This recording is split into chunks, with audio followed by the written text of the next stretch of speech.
दुर्दैव असं आहे की ह्या भागातील आमदार पालकमंत्री आहे, पालकमंत्री इकडे आला सुद्धा नाही किंवा पालकमंत्री इकडे फिरकले सुद्धा नाही. रवींद्र वस्त्रनिकेतन सलगरे खास लग्न बस्तावा आहेरासाठी होलसेल पेक्षाही कमी किमतीत संपूर्ण कुटुंबाची खरेदी. कांचीवरम, बनारसी, झुल्ला, Bangalore silk, Madurai silk, Calcutta cotton full व्हरायटीत उपलब्ध. सूट व इंडो शेरवानी, हळदीसाठी कुर्ता, सफारी, ब्रँडेड शर्ट, पॅन्टचे खास कलेक्शन. असंख्य व्हरायटीसह 51% भरघोस डिस्काउंट. जादा झालेला माल परत घेऊन पैसे परत. त्वरा करा, आजच भेट द्या रवींद्र वस्त्रनिकेतन सलगरे.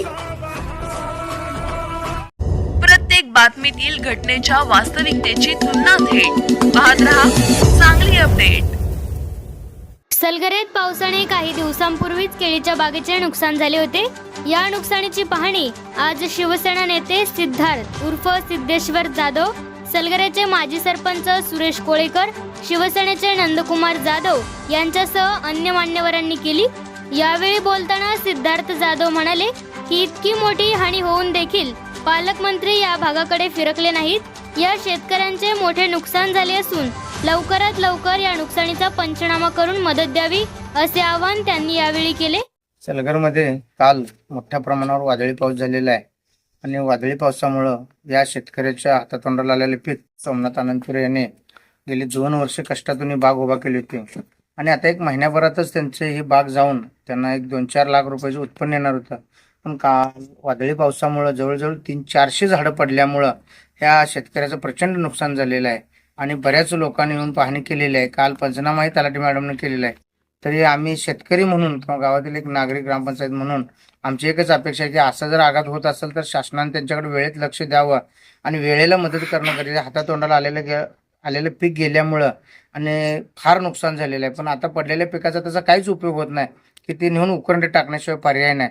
तरी आज या भागात शिवसेनेचे नेते सिद्धार्थ जाधव साहेबांनी स्थानिक व्हिजिट केलेली आहे या प्लॉटला आणि त्यांनी सुद्धा मदत करतो म्हणून सांगितलेलं आहे. त्यांच्या गाराने ऐकण्यात त्यांनी ऐकून घेतलेले आहेत आणि त्यांच्या समोर आम्ही बघितलेलं आहे. तर प्रचंड नुकसान झालेलं आहे. तरी प्रशासनानं किंवा तहसीलदार मॅडमने स्वतः व्हिजिट करून तात्काळ त्यांना मदत द्यावी, कारण जे पडलंय त्यातून काहीही होणार नाही. जवळजवळ 2-2.5 लाख रुपये त्यांचं घर बसल्या नुकसान झालेलं आहे. पण निसर्गापुढं काही चालत नाही. तरी शासनाने तात्काळ दखल घेऊन त्यांना लवकरात लवकर मदत करावी असे आज सलगर येथे आम्ही आलो असता तर जे वादळी आणि अवकाळी पावसानं जे शेतकऱ्यांचं अतोनात नुकसान झालेलं आहे त्याची आम्ही सर्व शेतकऱ्यांच्या इथे स्वतः येऊन पाहणी केलेली आहे. आज सलगरमध्ये जवळपास केळीची बागा आणि तसेच ऊसाचं क्षेत्राचे प्रचंड प्रमाणात नुकसान झालेलं आहे.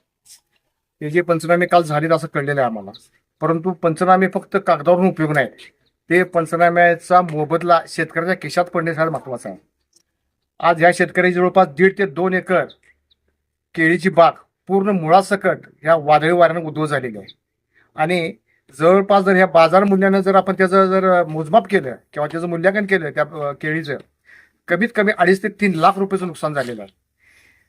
शासनानं हेक्टरी दर न काढता बाजारभावानं ॲक्च्युली शेतकऱ्याचं नुकसान किती झालेलं आहे हे बघावं आणि त्याचं तात्काळ ह्याची भरपाई द्यावी. आज आमचं दुर्दैव असं आहे की ह्या भागातील आमदार पालकमंत्री आहे, पालकमंत्री इकडे आला सुद्धा नाही किंवा पालकमंत्री इकडे फिरकले सुद्धा नाही.